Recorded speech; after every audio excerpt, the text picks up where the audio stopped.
Go. Okay, hi. Hi. Thank you for coming. Tonight I'm going to be talking about the topic of money and happiness. So I just ask you for the next 15 minutes to a half hour to just refrain from using your cell phones or texting. So money and happiness, I'm going to talk about the relationship with them, and my goal for you for the first 15 minutes is to really understand the relationship between money and happiness.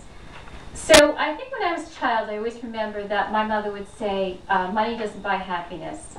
Maybe you've heard that too. And when I look back, I think, possibly she didn't have the money to give me. Possibly she didn't want to spend the money and that was her excuse. Or maybe she really did believe that money doesn't buy happiness and she wanted me to have, some other ways to find happiness. So that's really one part of the equation, that we kind of do know that we can't purchase happiness with money. But I think there's another side of the equation, which is that we kind of know everything that we do that's fun, that I can think of vacations, things with family and friends. A lot of time money's involved. In fact, most of the times. In fact, even a walk on the beach these days in New York is like $10. So we have the idea that it's like a conflict. Does money buy happiness? So actually there is research about it, but first I just want to talk about, periodically they do these surveys where they survey different countries and see about like a happiness scale to see how the people in the country, how they rate for happiness. And I'd like to just, if you would think for a minute of a country where you would imagine that people would be very happy.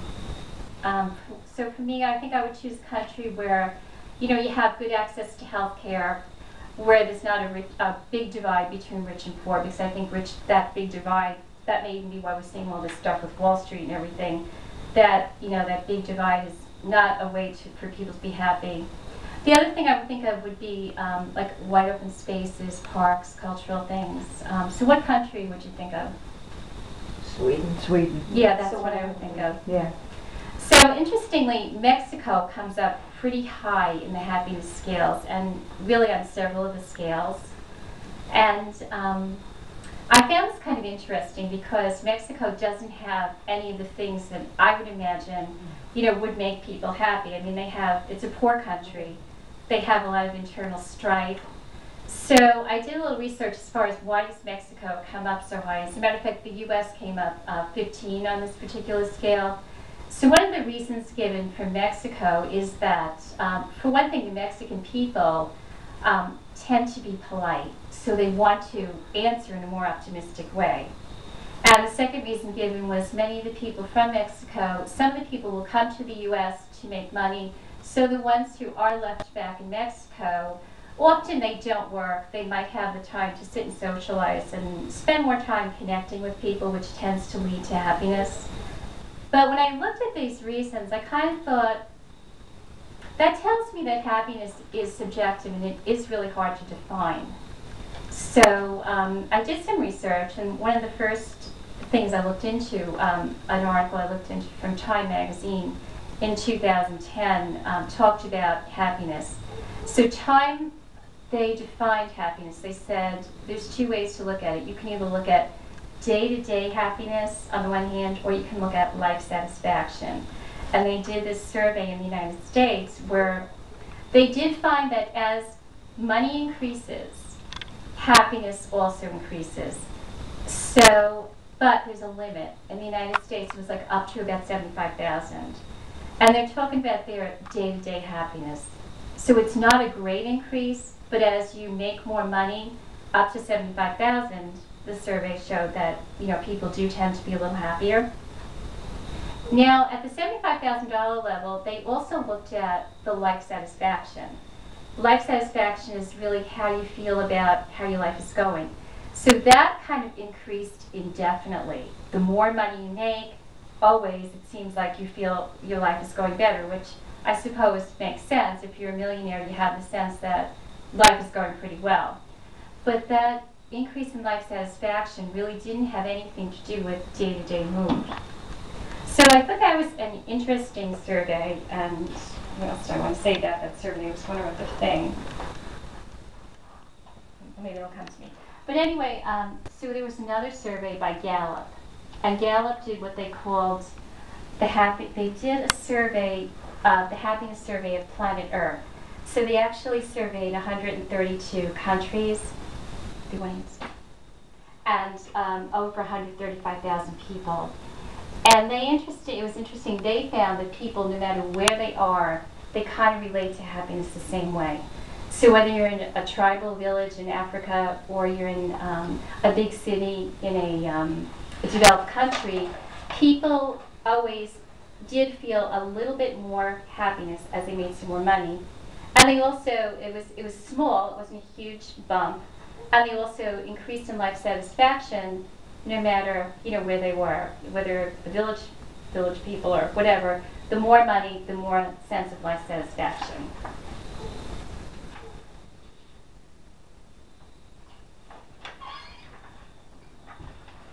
So I wanted to talk about this leveling off effect, the Time Magazine survey. This is the thing that I did forget to mention. When you come to the 75,000 and you level off, this kind of can be compared to how actually countries deal with happiness. So in a country, when you're an undeveloped country, and then you start to get developed and you start to get more infrastructure and better water and stuff, again, you see this increase in happiness. And you also see a leveling off. And this is called the Easterlin effect. And this man named Easterlin discovered this about 40 years ago, that when countries become developed, they also reach a plateau. So that 10 years later, when they go back and say, okay, this country's now got all these things and they're considered a developed country, they don't see a corresponding increase in happiness. So countries like Japan, the happiness level tends to be flat. And the US also, even as GDP raises, happiness doesn't go with it. So there's that leveling off effect.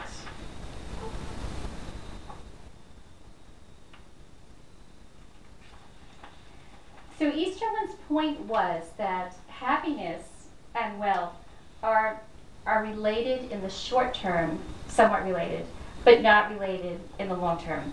And he also said that wealth simply creates more want. And that was the reason for the no increase in happiness when you reach a certain level.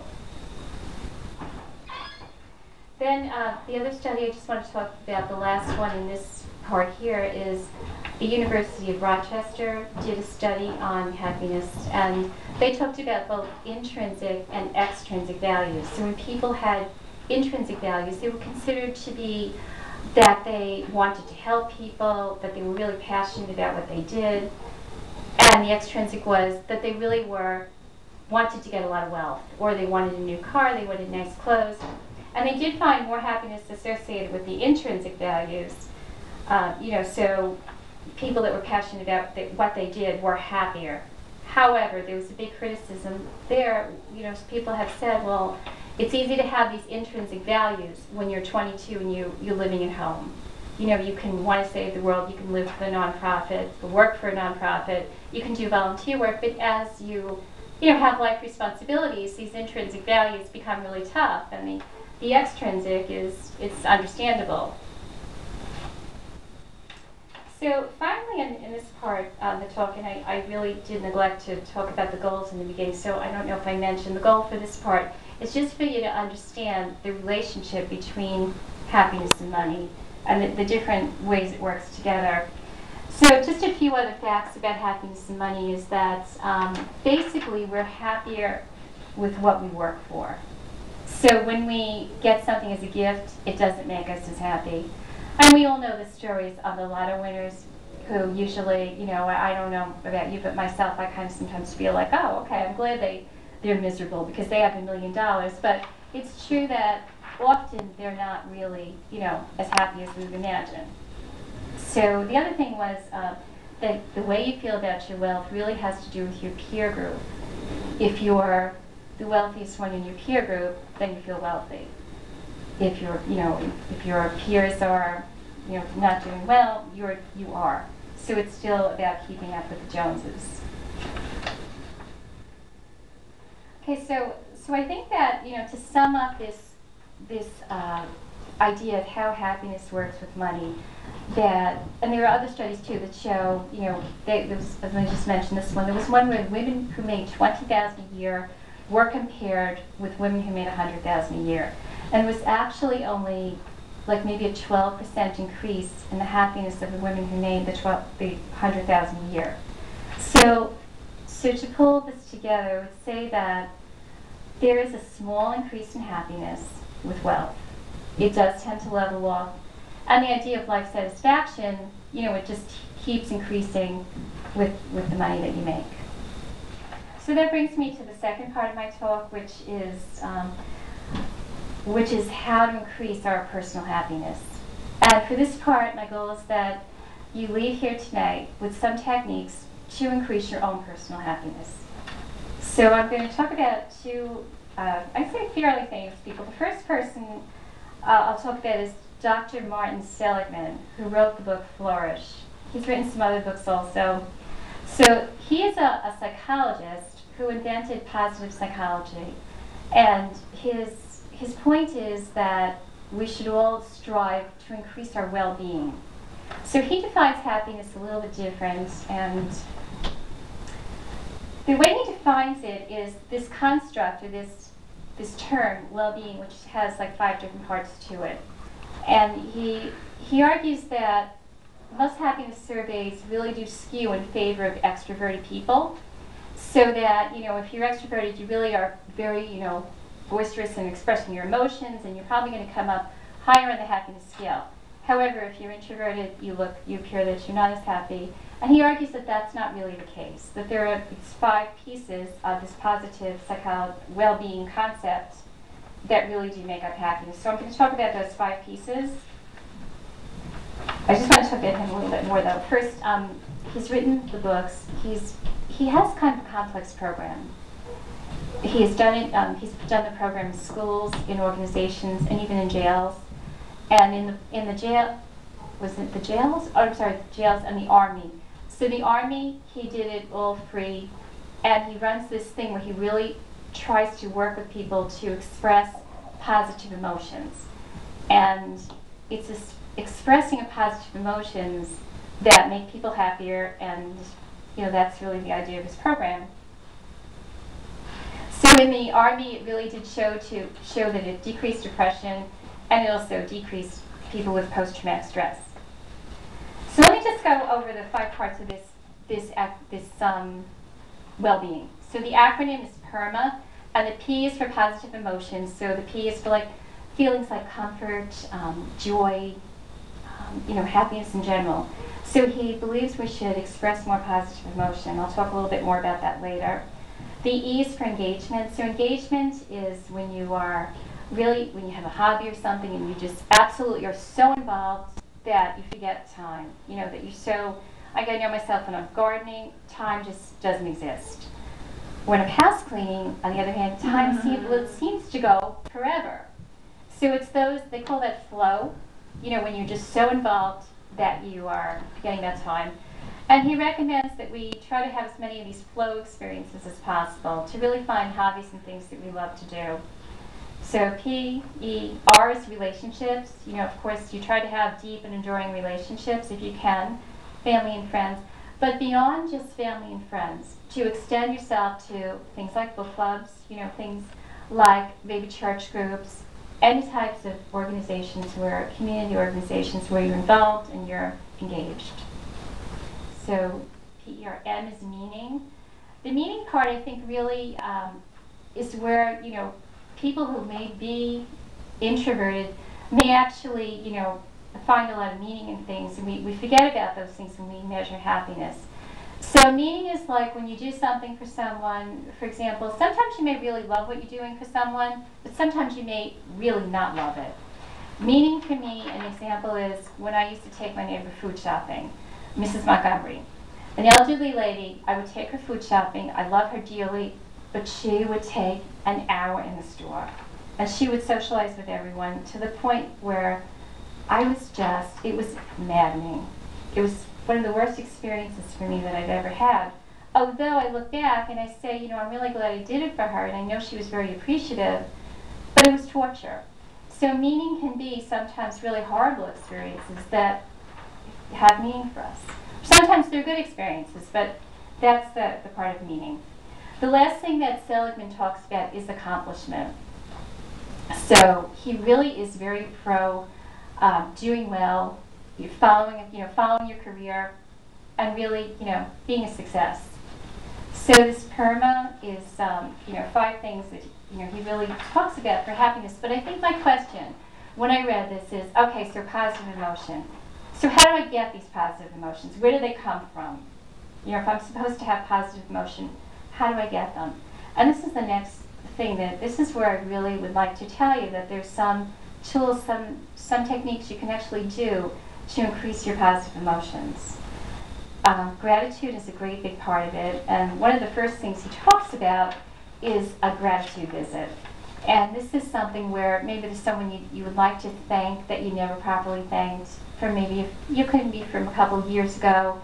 You actually write them a letter, you deliver the letter to them, you discuss it with them, you get feedback from them, and they say that these gratitude visits really can have very powerful effects on people, even up to like 6 months later.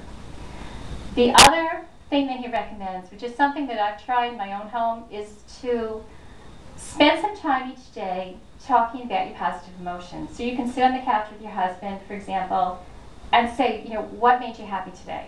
Or with your kids. Who did you appreciate today? Who did something that, made you happy? So we've been doing this, I'd say, for about 2 weeks, and I feel it's nice. I mean, sometimes you actually, if you talk about what do you appreciate about me, what do I appreciate about you, you stand back and you say, oh, I didn't know you appreciated that about me. It's kind of nice. I really do think, for me, that it does increase personal happiness. The other way of approaching this is simply to keep a journal, to write down your, nice things that happen, a gratitude journal. We've all heard about those on Oprah, but I think that they really, are a good thing to do and are a tool to become happier. My final person I want to talk about is, who talks about happiness, is the Dalai Lama. Now, I've read a lot of the Dalai Lama's books, the series, The Art of Happiness, and I really am very inspired by these books. And the book that I used here today, that I took the information from, is The Art of Happiness in a Troubled World. And the Dalai Lama talks about, he authored this book with Howard Cutler, and his reason, and I'm paraphrasing, his reason for writing the book was to give people a tool to find happiness in the modern world. So he talks about, he says he has a tool to help people, cut their risk of dying in the next year by 50%. And he says you don't have to give up your Big Macs, your beer, and you don't even have to exercise. And his prescription for cutting your risk of dying in half, join one group. And he says that if you want to cut your dying, I don't know that it's exactly accurate, but he says if you want to cut your risk for dying in the next year and a quarter, by 3/4, join 2 groups.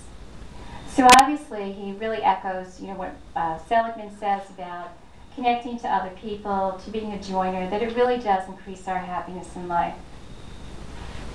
He talks about some other methods. One is meditation. Maybe you've tried that. But meditation is shown to actually change the structure of the brain.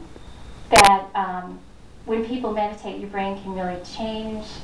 And there's some research on that too, aside from what the Dalai Lama says. And according to this woman, Clara Moskowitz, meditation may increase an ability to feel compassion, to feel empathy.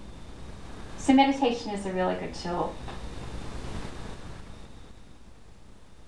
Okay, so to sum up, what I hope you've gotten from tonight's class is an understanding of kind of the complex way that money and happiness do work together, and some real tools and techniques to increase some happiness in your own life. So I hope that maybe you will look at the handout during the next week or so and try one of them.